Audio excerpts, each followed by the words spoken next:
نحمده ونصلي على رسوله الكريم اما بعد فقد قال الله تبارك وتعالى كما ورد في سورة الصف اعوذ بالله من الشيطان الرجيم بسم الله الرحمن الرحيم هو الذي ارسل رسوله بالهدى ودين الحق ليظهره على الدين كله ولو كره المشركون یا ایھا الذین آمنوا هل ادلکم علی تجارۃ تنجیکم من عذاب علیم تؤمنون باللہ ورسولہ وتجاہدون فی سبیل اللہ باموالکم وانفسکم ذالکم خیر لکم ان کنتم تعلمون وقال تبارک وتعالی کما ورد فی نفس السورہ ان اللہ یحب الذین یقاتلون فی سبیلہ صفا کأنہم بنیان مرصوص صدق اللہ العظیم وعن الحارث الاشعری رضی اللہ تعالی عنہ قال رسول اللہ صلی اللہ علیہ وسلم انی آمرکم بخمس اللہ امرنی بہن بالجماعت والسمع والطاعت والہجرت والجہاد فی سبیل اللہ رواہ الامام الترمذی و امام احمد رحمہم اللہ رب اشرح لی صدری ویسر لی امری واحلل عقدۃ من لسانی یفقہوا قولی۔ محترم ناظرین اور معزز خواتین، السلام علیکم ورحمۃ اللہ وبرکاتہ۔ میری آج کی گفتگو کا عنوان تکمیل رسالت کا ایک اور مظہر، جسے میں اس کے ساتھ ہی تکمیل آدمیت کا عنوان بھی قرار دیتا ہوں۔ میں آج اس پر گفتگو کرنا چاہتا ہوں کہ جو مشن حضور کے سپرد کیا گیا، انقلابی مشن، نظام بدلو، اللہ کا دین قائم کرو، اللہ کی حکومت قائم کرو، وہ بات جو حضرت مسیح کہہ کر گئے تھے، جو دعا سکھا کر گئے تھے، آج بھی عیسائیوں کی جو لارڈز پریئر ہے اس کے اندر یہ الفاظ ہیں: Thy kingdom come, thy will be done on earth as it is in heavens۔ اے رب، تیری حکومت آئے، تیری بادشاہی آئے زمین پر، تیری مرضی جیسے آسمانوں میں پوری ہو رہی ہے، سورج اور چاند تیرے حکم سے چل رہے ہیں، فرشتے تیرے حکم کی فرما برداری کر رہے ہیں، جیسے آسمانوں میں تیری مرضی پوری ہوتی ہے، اس زمین پر بھی تیری مرضی پوری ہو۔ Thy will be done on earth as it is in heavens۔ یہ کام جو سکھا کر گئے تھے اور 600 برس تک عیسائیوں نے یہ جو ہے دعا کی ہوگی، اس دعا کا ظہور اب ہوا ہے محمد رسول اللہ کی شکل میں، کہ وہ اللہ کی حکومت زمین پر قائم کر کے دکھائیں۔ تو گویا کہ تمام جو یوزرپرس تھے، جنہوں نے بادشاہی کو اپنے قبضے میں لیا ہوا تھا، ان سب کے خلاف بغاوت تھی، ان سب کے لیے چیلنج تھا۔ یہ کام حضور نے کیا ہے، اور آج جو خاص پہلو میں آپ کے سامنے رکھ رہا ہوں وہ یہ ہے کہ یہ خالص انسانی جد و جہد کی سطح پر کیا ہے۔ اس میں معجزوں کا دخل بہت کم ہے۔ معجزے حضور کے ہیں، سب سے بڑا معجزہ قرآن حکیم ہے، آپ کا معجزہ معنوی ہے۔ حصی معجزات آپ کے بہت کم ہیں، وہ معجزے کے جو آنکھوں سے دیکھے جا سکیں۔ شق القمر کا معجزہ ہے، لیکن اصل میں معجزہ ہوتا ہے وہ جو مطالبے پر پیش کیا جائے۔ مثلا جیسے کہ قریش کہتے تھے، آپ یہاں اس مکے کی سرزمین میں ایک باغ ہمیں لگا کے دکھا دیں، اس میں چشمے بھی بہا دیں، آپ یہاں اپنے لیے ایک محل جو ہے سونے اور چاندی کا محل بنا کے دکھا دیں۔ اچھا، آپ آسمان پہ چڑھ کر دکھائیں، ہماری نگاہوں کے سامنے جائیں اور کتاب لے کر اتریں، آپ مانیں گے؟ جب آپ یہ کر کے دکھا دیں گے ہم مان لیں گے۔ آخر رسولوں کو معجزے دیے گئے تھے نا۔ حضرت موسیٰ علیہ السلام، آپ خود کہتے ہیں، ان کی لاٹھی سانپ بن جاتی تھی، ان کا ہاتھ وہ نکالتے تھے اپنے گریبان سے اور وہ سورج کی طرح چمکتا اور روشن ہو جاتا تھا۔ آپ خود بتاتے ہیں، حضرت صالح اس نے معجزہ دکھایا، قوم نے طلب کیا کہ اے صالح، اگر اس سامنے چٹان سے ابھی ایک گابن اونٹنی برآمد ہو جائے ہم تمہیں مان لیں گے۔ وہ گابن اونٹنی برآمد ہوئی، انہوں نے مانا پھر بھی نہیں۔ لہذا اللہ نے یہ طے کر لیا تھا کہ ہم انہیں ایسے معجزے نہیں دکھائیں گے، اس لیے کہ ایسے معجزے دکھانے کے بعد پھر قوم کو مہلت نہیں ملتی، پھر بھی وہ ایمان نہیں لاتی، تو وہ نسیم منسیہ، ان کو ختم کر دیا جاتا ہے۔ وہ عذاب استیصال، جڑ سے اکھاڑ کر پھینک دینا قوم کو، جو قوم نوح پر آیا ہے، قوم ہود پر آیا ہے، قوم صالح پر آیا ہے، قوم لوط پر آیا ہے، بلکہ شہروں کو نام لینا چاہیے کہ جو صدوم اور عمورہ کی بستیوں پر آیا ہے، جو قوم شعیب پر آیا ہے، جو آل فرعون پر آیا، پھر وہ عذاب آتا ہے۔ اس اعتبار سے اللہ نے فرمایا اگر ہم وہ معجزہ دکھا دیں اور پھر بھی یہ ایمان نہ لائے تو ابھی قصہ ختم ہو جائے گا، ان کو ختم کر دیں گے ہم۔ لہذا ہم معجزہ نہیں دکھائیں گے، ہمارا اصل معجزہ یہ قرآن ہے، یہ معجزہ ہے، آؤ اس کا مقابلہ کر لو، چیلنج دے دیں آپ۔ وَإِن كُنتُمْ فِي رَيْبٍ مِّمَّا نَزَّلْنَا عَلَىٰ عَبْدِنَا فَأْتُوا بِسُورَةٍ مِّن مِّثْلِهِ وَادْعُوا شُهَدَاءَكُم مِّن دُونِ اللَّهِ إِن كُنتُمْ صَادِقِينَ، اگر تم سچے ہو، واقعتاً تمہیں شک ہے کہ یہ قرآن اللہ کا کلام نہیں ہے، محمد خود اس کی تصنیف کر رہے ہیں صلی اللہ علیہ وسلم، تو تمہارے اندر بڑے بڑے خطیب ہیں، بڑے بڑے ادیب ہیں، بڑے بڑے شاعر ہیں، وہ سب جمع کر لو، اور جنات میں سے بھی تمہارے جو کاہنوں کے جو ہوتے ہیں، جو موکل، ان کو بھی لے آؤ، اور سب مل کر ایک سورت قرآن جیسی بنا کر دکھا دو۔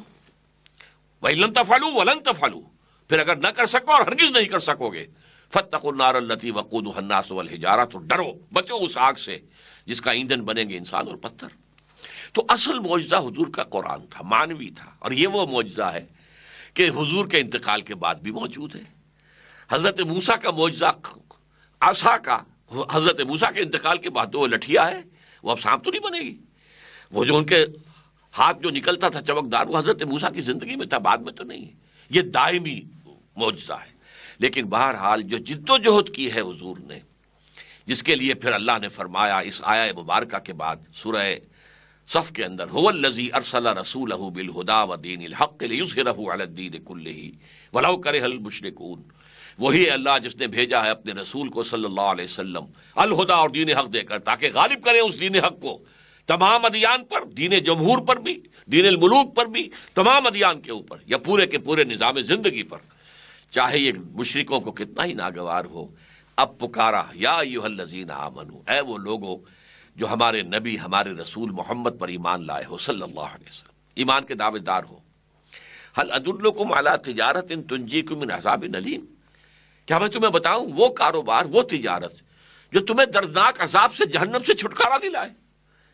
اب اس کا جواب خود دیا، تؤمنون باللہ ورسولہ وتجاہدون فی سبیل اللہ باموالکم وانفسکم، اللہ پر، اس کے رسول پر ایمان رکھو جیسا کہ ایمان رکھنے کا حق ہے، اور جہاد کرو اللہ کی راہ میں اپنے مال کے ساتھ، اپنی جانوں کے ساتھ، ذالکم خیر لکم ان کنتم تعلمون، یہی تمہارے لیے بہتر ہے اگر تم سمجھتے ہو کہ تمہارے لیے کیا خیر ہے اور کیا شر ہے۔ اچھا، یہ جہاد جو ہے یہ تو بہت وسیع ہے، دعوت انسان دے رہا ہے یہ بھی جہاد ہے، دعوت اور تبلیغ کے کام میں لگا ہوا یہ بھی جہاد ہے، اپنے نفس کے خلاف جنگ کر رہا ہے یہ بھی جہاد ہے، نفس کے خلاف جہاد، اس لیے حضور نے فرمایا المجاہد من جاہد نفسہ، مجاہد اصل تو وہ ہے جو اپنے نفس کے خلاف جہاد کر سکے، باہر کے دشمنوں سے جہاد کر رہے ہو اور خود تمہارے اندر جو اللہ کا دشمن بیٹھا ہے نفس امارہ، اس کی تمہیں فکر ہی نہیں۔ اس اعتبار سے نفس جہاد ہے وہ جہاد تو بہت وسیع ہے، لیکن پھر قتال اس کی آخری منزل ہے، نقد جان ہتھیلی پر رکھ کر میدان میں آ جاؤ۔ یہی وجہ ہے کہ اسی سورہ مبارکہ میں جہاں یہ مقصد بعثت محمدی بیان ہو گیا، هو الذی ارسل رسولہ بالہدی ودین الحق لیظہرہ علی الدین کلہ، اور اس کے لیے جہاد کی دعوت دی گئی، وہیں پر یہ فرما دیا گیا اس جہاد کی ایک چوٹی ہے قتال، جنگ، نقد جان ہتھیلی پر رکھ کر میدان میں آ جانا۔ اس لیے کہ جنگ میں آپ جانتے ہیں کہ جنگ میں تو ظاہر بات ہے کہ جو آدمی جاتا ہے وہ گویا کہ جان کا رسک لیتا ہے، وہ تو واپس آ گئے تو یہ سمجھیے نئی زندگی ہے۔ اس لیے فرما دیا یہ چوٹی پر جو فائز ہو جائیں گے، ان اللہ یحب الذین یقاتلون فی سبیلہ صفا کانہم بنیان مرصوص، اللہ کو محبت تو اپنے ان بندوں سے ہے جو اس کی راہ میں قتال کرتے ہیں، یقاتلون فی سبیل اللہ، ایک جہاد فی سبیل اللہ، ایک قتال فی سبیل اللہ ہے، اور ایسی صفیں باندھ کر قتال کرتے ہیں کہ جیسے کہ یہ سیچا پلائی ہوئی دیوار ہے، کوئی طاقت ان میں رکھنا پیدا نہیں کر سکتی۔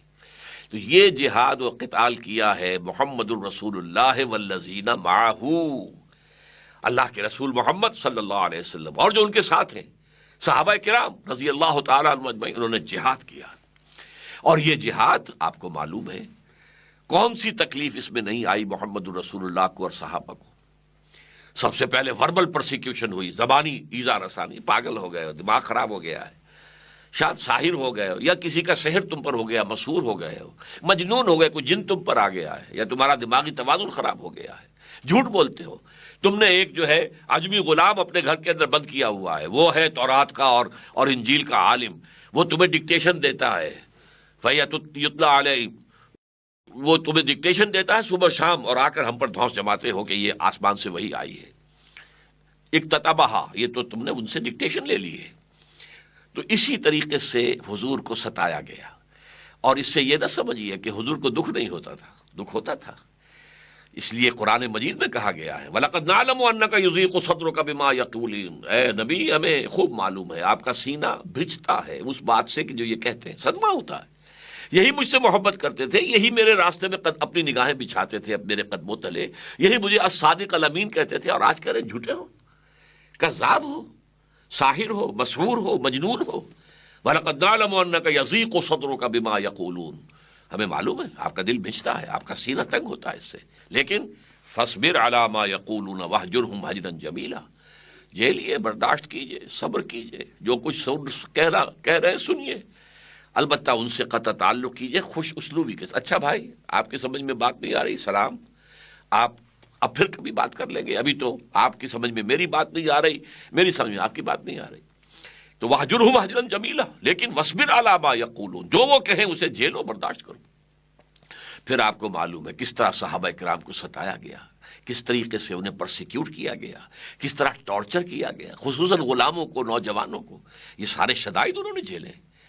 اور اس ضمن میں آپ نے دیکھا کہ کوئی معجزہ نہیں آیا کہ جو بچائے، جبکہ ابو جہل جو ہے ٹارچر کر رہا تھا، اور پھر اس نے شہید کر دیا حضرت سمیہ کو اور حضرت یاسر کو رضی اللہ تعالی عنہما، تو نہ کوئی معجزہ ہوا، نہ مسلمانوں کی طرف سے کوئی دفاع ہوا، اس لیے کہ حضور نے روکا ہوا تھا، جھیلو، برداشت کرو۔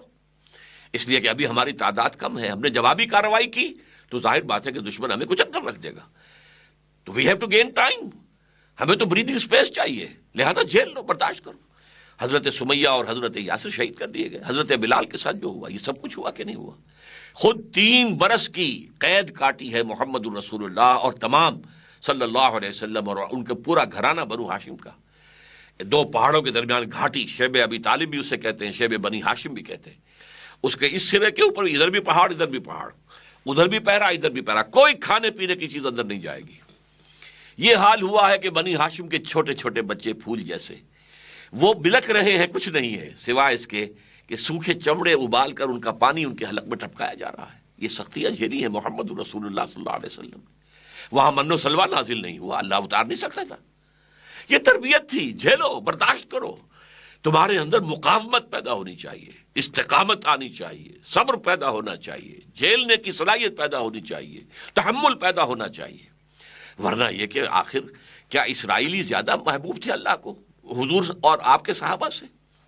ان کے لیے من و سلوہ اتر گیا تھا، ان کے لیے دھوپ کا سائبان چل رہا تھا، جیسے جیسے وہ قافلہ چلتا تھا سائبان جو ہے ابر کا سائبان ان کے ساتھ چلتا تھا، ان کے لیے کیا کچھ نہیں ہوا، ان کے لیے سمندر جو ہے پھاڑ کر راستہ نہیں بنایا گیا، لیکن یہی نتیجہ نکلا پھر کہ جب وہ عادی ہو گئے، جیسے کہ کوئی لاڈ پیار کے اندر پلا ہوا بچہ جو ہے پھر عادی جب ہو جاتا ہے تو پھر جو ہے وہ بگڑتا ہے، وہ بگڑ گئے۔ جب جنگ کا وقت آیا انہوں نے صاف کہہ دیا فَذَهَبْ أَنْتَ وَرَبُّكَ فَقَاتِلَا إِنَّ هَٰؤُلَاءِ قَاعِدُونَ، ہے موسیٰ جاؤ تم اور تمہارا رب، تم جا کے جنگ کرو، فلسطین میں جو قومیں آباد ہیں مشرک، انہیں نکال دو وہاں سے، پھر ہم داخل ہوں گے۔ اور حضرت موسیٰ پر وہ کیفیت طاری ہوئی ہے بیزاری کی کہ رب انی لا املک الا نفسی واخی، اے اللہ مجھے تو اختیار ہے تو اپنی جان کا اور اپنے بھائی ہارون کا۔ 2 اور تھے، 6 لاکھ میں سے صرف 2 نکلے، یوشع ابن نون، کالب بن یفنہ، 4 آدمی تو جنگ نہیں کر سکتے، لہذا وہ مسئلہ وہیں پر آ کر رک گیا۔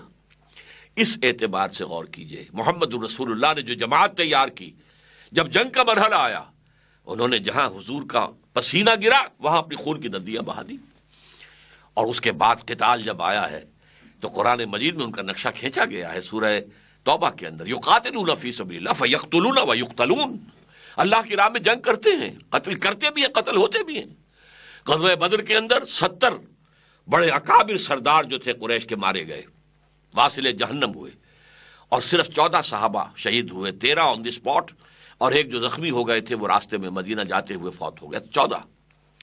اس کے برعکس ہو گیا، ایک غلطی ہو گئی صحابہ کرام سے، تو غزوہ احد کے اندر 70 صحابہ شہید ہو گئے، اور اس میں حضرت حمزہ جیسی شخصیت، حضرت مصعب بن عبید جیسی شخصیت، ان دونوں کی قبریں ہیں کہ جو علیحدہ ہیں، باقی سب کے لیے تو جتنے بھی شہداء تھے وہ ایک ہی اجتماعی قبر میں دفن ہیں۔ دامن احد میں آپ جب جاتے ہیں حج کرنے کے لیے، عمرہ کرنے کے لیے، وہاں دیکھتے ہیں ایک کمپاؤنڈ میں یہ 2 قبریں ہیں، حضرت حمزہ، اور کون ہے حمزہ؟ حضور کے چچا بھی ہیں، چچا بھتیجے کا رشتہ بھی ہے، خالہ زاد بھائی ہونے کا رشتہ بھی ہے، دودھ شریک بھائی ہونے کا، ایک ہی لونڈی نے دونوں کو دودھ پلایا، دودھ شریک بھائی عرب میں تو حقیقی بھائیوں کی مانند ہو جاتے تھے۔ اور پھر یہ کہ ساتھ کے کھیلے ہوئے ہم جولی بھی ہیں، اسد اللہ بھی ہیں، اسد رسول ہی بھی ہیں۔ اور ان سب کا جو آپ نے دیکھا، ان کی لاشیں آئی ہیں، حضرت حمزہ کی ناک کٹی ہوئی ہے، کان کٹے ہوئے ہیں، پیٹ چاک کر کے کلیجہ چبایا گیا ہے۔ یہ سختیاں جھیلی ہیں محمد رسول اللہ صلی اللہ علیہ وسلم نے۔ آپ کو معلوم ہے غزوہ احزاب میں کیا ہوا ہے؟ کچھ کھانے پینے کو نہیں، 12,000 کا لشکر آ گیا، اور اس 12,000 کے لشکر نے جو گھیرے میں لیا ہے تو راستے بند ہو گئے، باہر سے کوئی بھی رسد نہیں آ سکتی، کھانے پینے کی چیزیں نہیں آ سکتی، فاقوں پر فاقے ہو رہے ہیں، محاصرہ طول کھینچ رہا ہے۔ حضرت سلمان نے مشورہ دیا رضی اللہ تعالی عنہ کہ خندق کھود لیا کرتے ہیں ایسے حالات میں، ہمارے ایران میں یہ طریقہ ہے، حضور نے پسند کیا خندق کھودو۔ اب فاقہ زدہ ہیں، شدید سردی ہے، اور خندق کھود رہے ہیں، خندق کھود رہے ہیں، خود حضور بھی لگے ہوئے ساتھ۔ اور اس میں یہ ہے کہ جب وہ تنگ آ گئے، بالکل یوں سمجھیے کہ جاں بلب ہو گئے، آئے حضور اب یہ بھوک اور یہ فاقہ برداشت نہیں ہو رہا۔ حضور دیکھیے ہم نے اپنے پیٹوں پر کب پتھر باندھے ہوئے ہیں، کہیں گبر دوہری نہ ہو جائے۔ حضور نے اپنا کرتا مبارک اٹھا کر دکھایا، 2 پتھر بندھے ہوئے ہیں۔ اتنی شدید کیفیت، من و سلوہ نازل نہیں ہوا، کیونکہ اے نبی آپ نے انسانی سطح پر کوشش کر کے دکھانا ہے، تاکہ معلوم ہو کہ ہم نے جو خلیفۃ اللہ فی الارض بنایا تھا انسان کو، اس کے اندر کیا صلاحیتیں، کیا قوتیں۔ اقبال نے بہت عمدہ شعر کہا ہے غالب کے بارے میں، فکر انسان پر تیری ہستی سے یہ روشن ہوا، ہے پرے مرغے تخیل کی رسائی تا کجا۔ تو واقعہ یہ ہے کہ انسان کو معلوم ہوا محمد رسول اللہ والذین معہ صلی اللہ علیہ وسلم رضی اللہ تعالی عنہم، ان کی اس جد و جہد سے معلوم ہوا انسان کے اندر اللہ نے کتنی طاقت رکھی ہے، کتنے بڑے دشمن کے ساتھ مقابلہ کیا ہے، کس طرح پروانہ وار جانے دی ہیں، کس طرح قربانیاں دی ہیں۔ حکم آ گیا ہجرت کا تو چھوڑ دیا، گھر بار چھوڑ دیا، اور بال بچوں کو، جو مکے کے جو بھیڑیے تھے مشرکین، ان کے رحم و کرم پر چھوڑ کر چلے آئے۔ یہ جانثاری، یہ جان سپاری، یہ قربانیاں یہ دی ہے محمد رسول اللہ اور والذین معہ، حضور کے ساتھی۔ اسی لیے تو سورہ صفی کے آخر میں آیا نا، من انصاری اللہ، جیسے کبھی عیسیٰ نے کہا تھا من انصاری اللہ، اور حواریین نے کہا تھا نحن انصار اللہ، اسی طرح حضور نے بھی تو کہا تھا آؤ کون ہے میرا مددگار۔ اس اعتبار سے یہ سارا کام، ہاں وقتاً فوقتاً اللہ کی غیبی مدد آئی ہے، اس کا انکار نہیں ہے۔ حضور صلی اللہ علیہ وسلم جب ہجرت کے لیے نکلے ہیں تو رات کو چاروں طرف پہرا تھا، لیکن وہ نہیں دیکھ سکے حضور کو، اللہ نے ان کو بچایا۔ اس طرح غار ثور میں جا کر چھپے ہیں تو کھوجی جو ہے وہ قریش کو لے گیا تھا عین دہانے تک۔ حضرت ابو بکر صدیق جو اندر تھے حضور کے ساتھ، وہ گھبرا کر کہتے ہیں کہ حضور اگر انہوں نے اپنے قدموں کی طرف بھی جھانک لیا تو ہم نظر آ جائیں گے۔ حضور نے فرمایا لا تحزن ان اللہ معنا، گھبراؤ نہیں، اللہ ہمارے ساتھ ہے۔ تو اللہ نے کیسا معجزہ کیا کہ وہاں پر کبوتری نے آ کر انڈے دے دیے، اور مکڑی نے جالا تن دیا۔ کہا اس نے جو قریش کا سردار، تمہارا دماغ خراب ہوا ہے، اس غار میں کوئی ہو سکتا ہے جہاں پر کہ یہ جالا تنا ہوا مکڑی کا، اور جہاں پر کہ کبوتری نے انڈے دے رکھے؟ اللہ نے بچایا۔ تو مدد تو آتی ہے، مدد میدان بدر میں آئی ہے فرشتوں کے نزول کے ذریعے سے، وہ آئی ہے یقیناً، اللہ تعالیٰ نے فرشتے بھیجے ہیں، مدد آئی ہے۔ لیکن یہ کہ آج بھی وہ مدد آ سکتی ہے اگر اسی طریقے پر جد و جہد کر کے، تیاری کر کے، آزمائشوں میں سے گزر کر، منظم ہو کر، سم و طاعت کے پابند ہو کر کوئی جماعت میدان میں آئے گی تو انشاءاللہ چمن کے مالی اگر بنا لیں موافق اپنا شعار، اب بھی چمن میں آ سکتی ہے پلٹ کر جو روٹھی بہار، اب بھی آ جائے گی، اور فضائے بدر پیدا کر فرشتے تیری نصرت کو اتر سکتے ہیں گردوں سے قطار اندر قطار، اب بھی ہو سکتا ہے۔ لیکن یہ کہ عام جد و جہد جو ہے وہ انسانی سطح پر ہے۔ یقاتلون فی سبیل اللہ فیقتلون ویقتلون، وہ اللہ کی راہ میں قتال کرتے ہیں تو قتل ہوتے بھی ہیں، قتل کرتے بھی ہیں۔ یہ نہیں تھا کہ حضرت حمزہ کا جسم جو ہے وہ کوئی لوہے کا اسٹیل کا بنا ہوا تھا کہ برچھا جو ہے وہ وحشی کا وہ آر پار نہ ہو سکتا، آر پار ہو گیا، ناف کے پاس سے آر پار ہو گیا، شہید ہو گئے۔ حالانکہ اسد اللہ و اسد الرسول ہے، اللہ کے شعر، اللہ کے رسول کے شعر۔ تو میں جو بات اس وقت بتانا چاہ رہا ہوں، یہ میرے نزدیک انسان کی عظمت جو ہے وہ نظر آتی ہے محمد الرسول اللہ صلی اللہ علیہ وسلم اور آپ کے صحابہ کی جد و جہد۔ دین کو غالب کر کے دکھایا. جعل الحق وزهق الباطل ان الباطل کان زہوقا. وہ نظام قائم کیا جو آج تک بھی نوع انسانی کی یادداشت میں محفوظ ہے. جیسے کسی نے بڑا حسین خواب دیکھا ہو اور وہ خواب اسے یاد آتا رہے، اسی طریقے سے آج بھی وہ نظام پوری نوع انسانی مانتی ہے. ڈاکٹر مائیکل ہارٹ نے مانا ہے کہ جو 100 بڑی بڑی شخصیتیں ہیں تاریخ انسانی کی جنہوں نے تاریخ کے رخ کو موڑا ہے، ان میں ٹاپ پر محمد ہے صلی اللہ علیہ وسلم، نمبر 1. حالانکہ عیسائی ہے، حضرت عیسیٰ کو نمبر 3 پر لے گیا ہے، ابھی تک عیسائی ہے، وہ مسلمان نہیں ہوا ہے. ایم این رائے نے کہا 1920 میں تاریخ انسانی کا عظیم ترین انقلاب وہ تھا جو محمد نے برپا کیا ہے صلی اللہ علیہ وسلم. اس کی کتاب آج بھی چھپتی ہے، دی ہسٹوریکل رول آف اسلام، بامبے میں ایک پبلشر شائع کرتا ہے جو اب ممبئی کہلاتا ہے. تو یہ دنیا نے گواہی دی ہے کہ ایک عظیم انقلاب برپا کیا ہے محمد رسول اللہ صلی اللہ علیہ وسلم، اور صرف 20 برس میں. تاریخ میں اس کا کوئی مثال ہے ہی نہیں. والٹیئر اور روسو نے، لکھنے والے بے شمار تھے، انہوں نے ایک فضا پیدا کی اور فرانس کا انقلاب آیا، لیکن والٹیئر اور روسو جو ہیں اس کی قیادت کرنے والے نہیں تھے. لیڈر لیس ریولوشن تھا، اس لیے نہایت بلڈی ریولوشن تھا. پھر مارکس اور اینجلز نے کتاب لکھی لاسٹ کیپٹل، لیکن نہ جو کتاب لکھی گئی تھی جرمنی اور انگلستان میں وہاں انقلاب آیا ہی نہیں، وہ تو آیا کہیں جا کر روس کے اندر، وہ بولشوکس اور بولشوکس کے ذریعے سے، اور عین وقت کے اوپر وہاں پہنچا ہے لینن اور اس نے اس انقلاب کو ہائیجیک کیا، اس پر قبضہ کر لیا. ورنہ مونشویکس زیادہ قوی تھے بولشوکس کے مقابلے میں، یہ بولشوک تھا. بہرحال حضور نے کیا کیا؟ پہلے دن سے دعوت شروع کی. اکیلا انسان، 4 آدمی ایمان لے آئے، 5 ہو گئے. ابو بکر، بچپن کے ساتھ کھیلے ہوئے دوست، عزیز دوست. علی، اپنے ہی گھر میں پلنے والے عزیز چچا زاد بھائی. خدیجہ، جانثار بیوی، اور جو غلام تھا جسے آزاد کر کے بیٹا بنا لیا تھا زید ابن حارثہ رضی اللہ تعالیٰ عنہ اجمعین. 1 جمع 4 5 تھے.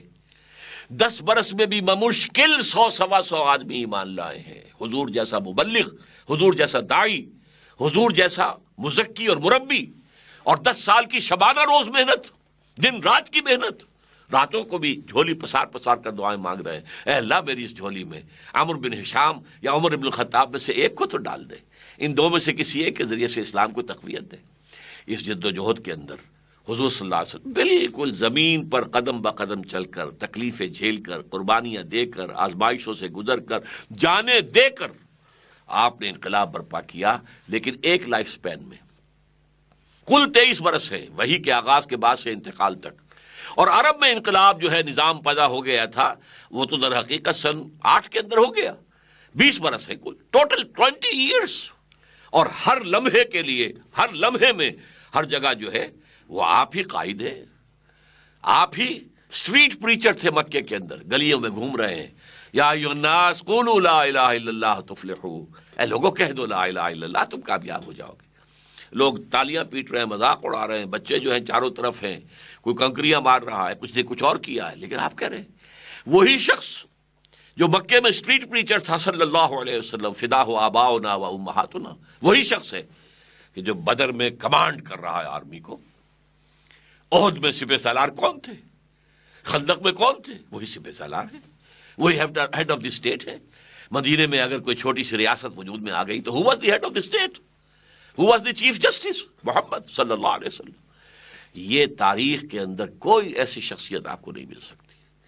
اسی لیے مائیکل ہارٹ نے کہا کہ میں جو نمبر 1 پر لے کر آیا ہوں محمد کو صلی اللہ علیہ وسلم، وہ اس لیے because he is the only person supremely successful on both the religious and secular levels. انسانی زندگی کے 2 حصے ہیں، مذہبی اور سیکولر. اس لیول پر بھی انتہائی کامیاب، اس لیول پر بھی انتہائی کامیاب. باقی دنیا میں جو بڑے انسان ہیں وہ اگر ادھر زیادہ کامیاب ہے تو ادھر 0، ادھر زیادہ کامیاب ہے تو ادھر 0 بھی نہیں، مائنس پہ آ جائیں گے.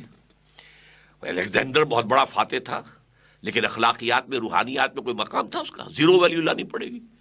چنگیز خان بہت بڑا فاتح تھا، اٹیلا بہت بڑا فاتح تھا، لیکن یہ کہ کیا اس کی کوئی حیثیت ہے اخلاقی، دینی، روحانی؟